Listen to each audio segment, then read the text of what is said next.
All right, this video is about student parking lot. I want to go over just a couple of things about our parking lot. Students are welcome to drive to our school. It is $25 to get a parking pass. So if you were a driver last year, you can keep your pass you want, but it is $25 per school year to park in the back parking lot. So we do have a system in place. We will give you a sticker. So you have a different sticker for this year to drive. But if you've not got a parking pass or you lost your parking pass from last year, it is $25 to get that parking pass. There is one little change about our parking lot this school year coming up.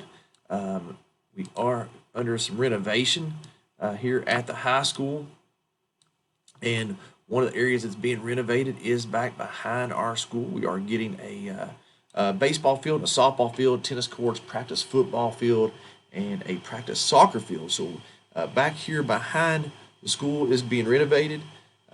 In doing so, there's going to be some heavy equipment and some construction going on. So right now, it looks like we will have this area behind this will be unavailable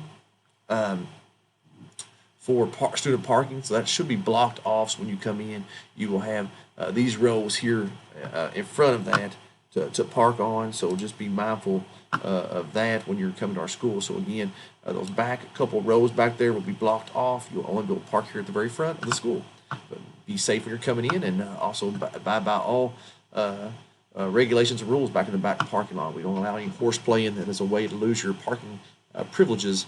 So be sure you take care of that. So that concludes this video.